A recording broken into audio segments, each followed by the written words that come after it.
గా నేర్చుకోవాలా? అప్టాక్స్ తో మా ఉచిత లైవ్ వెబినార్లలో చేరండి. ఆల్గో ట్రేడింగ్ కేవలం ₹10 బ్రోకరేజీ అందుబాటులో ఉంది. ఇప్పుడే అకౌంట్ ఓపెన్ చేయండి.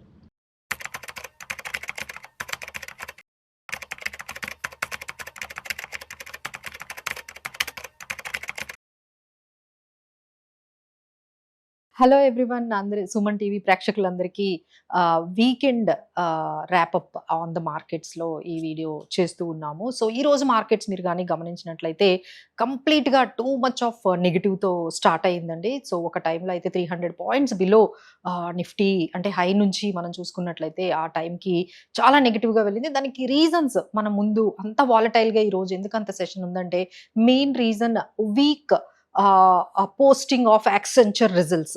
ఎప్పుడైతే యాక్సెంచర్ అంటే ఐటీ కంపెనీ యాక్సెంచర్ ఎప్పుడైతే వీక్ గైడెన్స్ కానీ వాటి గ్రోత్ గురించి అంటే ఐటీ కంపెనీస్ గ్రోత్ గురించి కానీ ఎప్పుడైతే కొంచెం వీక్గా పోస్ట్ చేశారో రిజల్ట్స్ని, సో ఇమీడియట్గా ఐటీ ప్యాక్ అంతా కూడా either you take HCl tech కానీ లేకపోతే విప్రో అన్ని కంపెనీస్ కూడా ఆల్మోస్ట్ 3 to 5% వరకు ఒక టైంలో నెగిటివ్ అయిపోయండి. అలానే ఐటీ ఇండెక్స్ అయితే ఆల్మోస్ట్ 3-year ఇండెక్స్కి లోయెస్ట్ పాయింట్కి వెళ్ళిపోయింది. సో ఒకవైపు యుఎస్ ఇరాన్ పీస్ టాక్స్ అన్ని అగ్రిమెంట్ అయిపోయాయి. అలానే ఈరోజు స్విట్జర్లాండ్లో కూడా ఈ వార్కి ఎండ్ చేద్దాము అనే ఒక డెసిషన్తో మీటింగ్ ఉండేదండి. బట్ ఎప్పుడైతే ఇజ్రాయెల్ మళ్ళీ లెబనాన్ మీద అటాక్స్ అంటే ఒకవైపు అక్కడ పీస్ టాక్స్ జరుగుతున్నాయి, ఒకవైపు ఇజ్రాయెల్ మళ్ళీ లెబనాన్ మీద అటాక్ ఎప్పుడైతే స్టార్ట్ చేసిందో ఇమీడియట్గా వాళ్ళు ఆ పీస్ టాక్స్ ఏవైతే ఉన్నాయో అంటే ఆ మీటింగ్ ఏదైతే ఉందో అది పోస్ట్పోన్ చేసుకున్నారు. దాన్ని కూడా మార్కెట్ కొంచెం నెగిటివ్గా మనం తీసుకున్నట్లుగా కనిపిస్తుందండి. సో ఇవి మనకి మేజర్ ఈ 2 రీజన్స్ మార్కెట్స్ని చాలా నెగిటివ్గా తీసుకెళ్లాయని చెప్పొచ్చు. బట్ ఇమీడియట్గా రికవరీ కూడా బాగానే మనకి కనిపించిందండి. అగైన్ ఫైనల్లీ మార్కెట్స్ చూసుకున్నట్లయితే 24,000 అబౌవ్నే క్లోజ్ అయ్యాయి. 24,013 దగ్గర మనకి క్లోజింగ్ అనేది నిఫ్టీ కనిపిస్తుంది.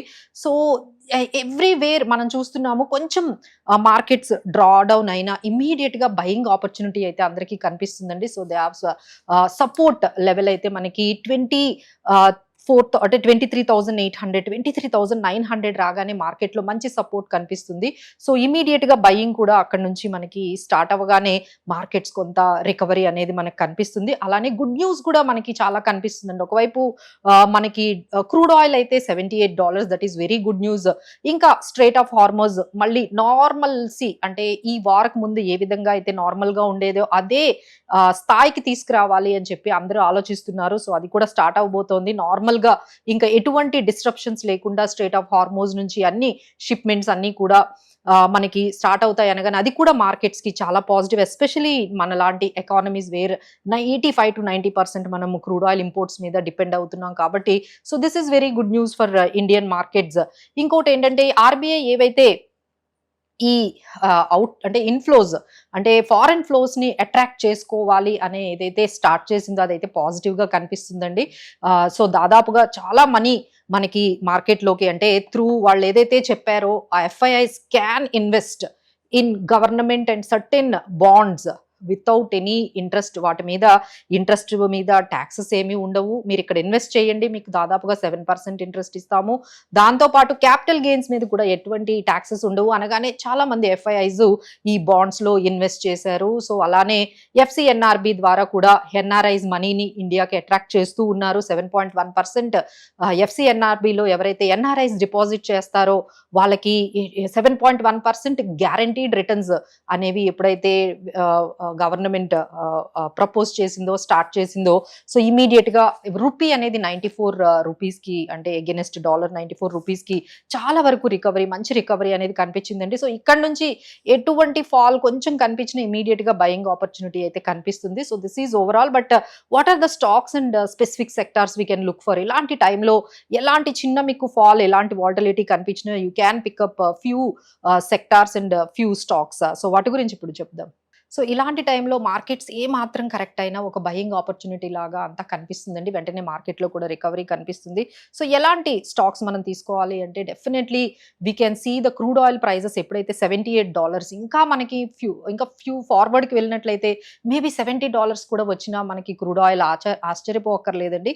So we can focus on OMC అంటే ఆయిల్ మార్కెటింగ్ కంపెనీస్ కి ఇది చాలా పాజిటివ్ న్యూస్. లైక్ మీరు బీపీసీఎల్ తీసుకోండి, హెచ్పిసిఎల్ తీసుకోండి, వాటికన్నిటికీ కూడా చాలా పాజిటివ్ న్యూస్. అలానే ఎయిర్లైన్స్ కూడా చాలా వరకు ఈ పర్టికులర్ ఏదైతే క్రూడ్ ఆయిల్ అనేది తగ్గిపోతూ ఉందో వాటికి చాలా పాజిటివ్ గా ఉంటుంది. అలానే paints companies like Asian paints and cement companies, వీటన్నిటికీ కూడా ఈ క్రూడ్ ఆయిల్ ఎప్పుడైతే $75-70 వచ్చేస్తుందో చాలా పాజిటివ్ గా కనిపిస్తుంది. ఎందుకంటే స్ట్రేట్ ఆఫ్ హార్మోజ్ కూడా ఇప్పుడు ఓపెన్ చేసేస్తూ ఉన్నారు. So we can expect the crude oil prices would be around $75 వరకు వచ్చే అవకాశం కనిపిస్తుంది. అలానే టెక్స్టైల్ స్టాక్స్ కూడా కొంచెం ఆప్టమిజం కనిపిస్తుందండి. ఎందుకంటే India UK free trade agreement అనేది మనకి రోల్ అవుట్ అవ్వబోతోంది. So US India trade deal కూడా మనకు తెలుసు, అది కూడా ముందుకు వెళ్తోంది. సో జెనీవాలో అందరూ ప్రైమ్ మినిస్టర్స్ అందరూ కలిశారు. సో మేబీ అది కూడా మనకి టెక్స్టైల్ స్టాక్స్ కి చాలా పాజిటివ్ గా మనకి కనిపిస్తుంది. బట్ కొంచెం నెగిటివ్ గా మనకు కనిపించింది ఏంటంటే ఐటీ అండ్ మెటల్ అయితే there are going to be very volatility అనేది కనిపిస్తుంది.